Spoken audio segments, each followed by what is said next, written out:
Mr. Saha, you are a first-time candidate. You just joined the BJP. This is the urban constituency of Kolkata. How do you see your campaign going here, and how do you think the things are looking for you? Thank you for getting me on your channel. First thing, yeah, it's an urban constituency. But that said, we have to understand that the dynamics, the demographics are quite, varied and diverse over here. On the one hand, we have these bastis, many of them, who are literally at sub-zero, much below poverty, existing over here. I would say coexisting along with high-rise buildings where people are paying in crores, So it's a very diverse demographics.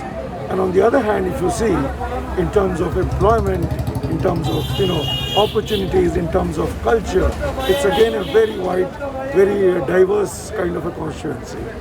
On the one hand, we have this river Adi Ganga, which is so closely interwoven with our culture, with our history. It's everything to do with the Bengali, As children, most of us have come by boats over there to worship Kali Ghat, the Kali mine Kali Ghat, which is walking, from this Adi Ganga. So that is how it is related to us. And today when we see the state of affairs over there, it's in a complete state of decay. It is not only, an issue of pollution, it is everything that you can think of. The water hardly flows. As a result of which, the bastis that are joining it, every year people are dying in hundreds because of malaria, dengue and so on. So there are a whole range of issues. These people in the last 34 plus 10 years have neglected this place. They have ruined the culture of this place. They have literally demolished this place. Today, children from here are going out for basic BA, BCom, BSc outside the state. Whereas this state, you know what it was, number one in everything. Yes. So coming back to your root question, how am I seeing the campaign going? A, the response from the people is very positive. And to my mind, that positivity is coming on two counts. Number one, they have placed their hopes in BJP to bring about a change, from this despicable state that they have put our entire state and as indeed this constituency. Two, of course, given my background, most of them welcome me with a lot of warmth, with a lot of respect for the fact that, and this is across the board with literally everybody.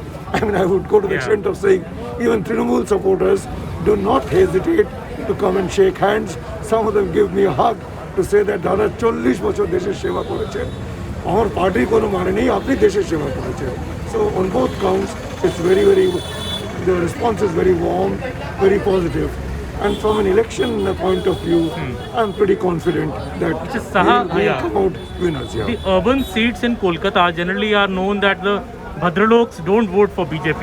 They still owe their loyalty to TMC.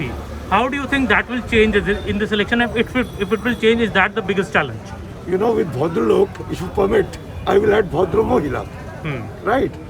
Most of this Bhadralok, Bhadra Mohila that you talk about, are living alone in big houses, in small houses, in medium houses, suffering one common problem, that their children are not with them. All these Bhadralok who can afford it, their children are not here. They have gone out for education, they have gone out for employment. So the elderly parents are all alone over here. And look at the amount of harassment that they're going through, They are completely suppressed by the hooligans of Trinamool. Even if they have to open their mouth and speak what's in their mind, they are not allowed to. They are threatened, if you open. Like there are ladies who have told me that, Dada, এরকম কোনাতে গেছিলাম বলছিলাম বাচ্চাটা এখানে নেই কেউ এসে আমাকে সাহায্য করো হাজব্যান্ডকে হাসপাতালে নিয়ে যেতে The fact that she has said it, a Trinamool goon goes and threatens her that how dare you say that this has to happen. ये तो एक चीज़ है.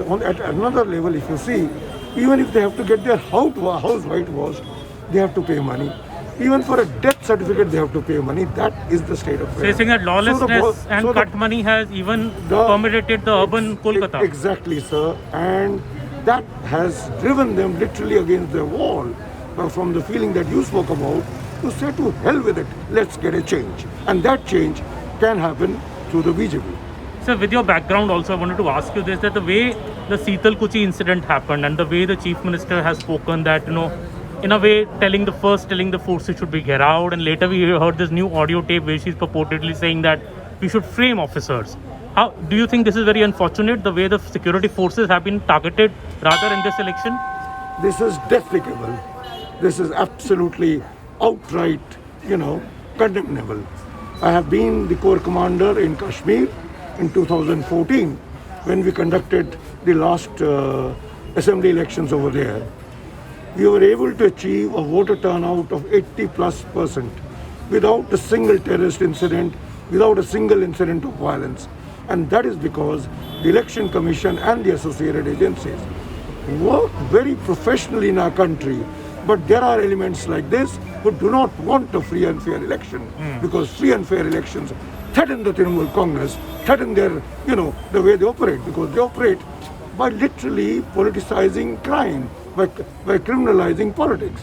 They operate via all these gundas, tax collectors and extortionists and what have you. So obviously, for them, a correct democratic way does not work. So therefore, they make such statements. It reflects two things. One, their state of mind.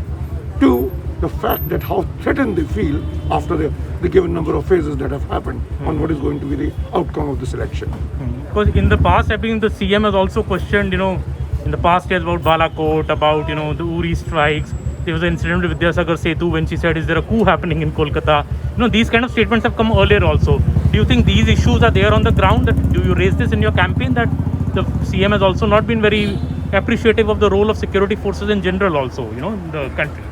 You see, the fact of the matter is, the issue that is being raised on the ground more by the people than by me when I speak to them is the terrible state of security amongst the local population here. There is an element of terror. I have said this before also. There may not be terrorists in that sense of Kashmir, but there is terror over here which is perpetrated by the hooligans, gundas, who are being patronized by the Trinamool Congress as a part of their strategy, as a part of their day-to-day functioning. They have done it over the last 10 years and they continue to intensify it as we are in the middle of the elections. So it is very much a part of their DNA, as a part of their culture, as a part of their functioning, as a part of their strategy, as a part of their doctrine, as a part of their policy. It is all about this. But even the PM in yesterday's speech in West Bengal said that, Didi is constantly insulting the security forces.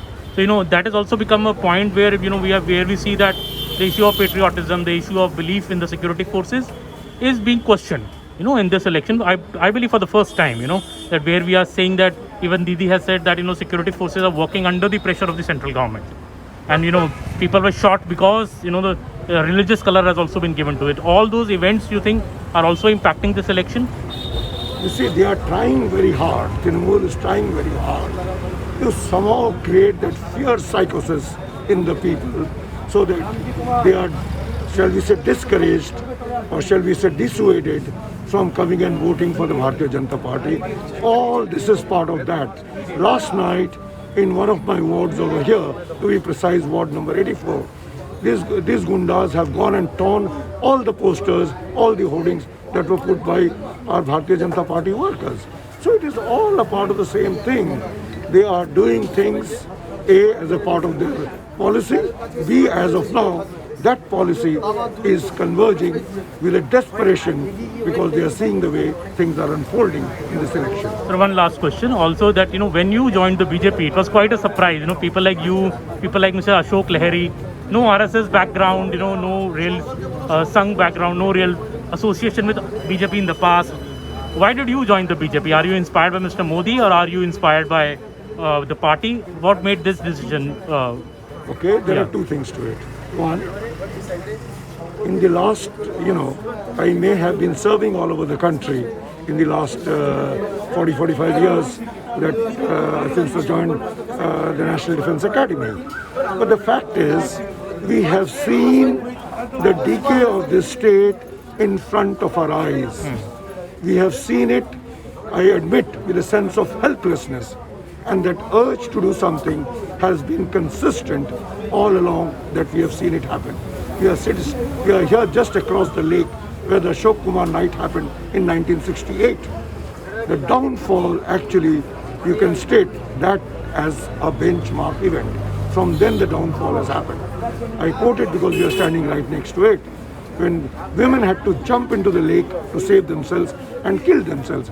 How different is that from the incident that happened next to the Golden Temple? No, in 1919 April. It is as bad as that, Jallianwala Bagh. But it has been erased from the history so that people don't know how this was all engineered and done.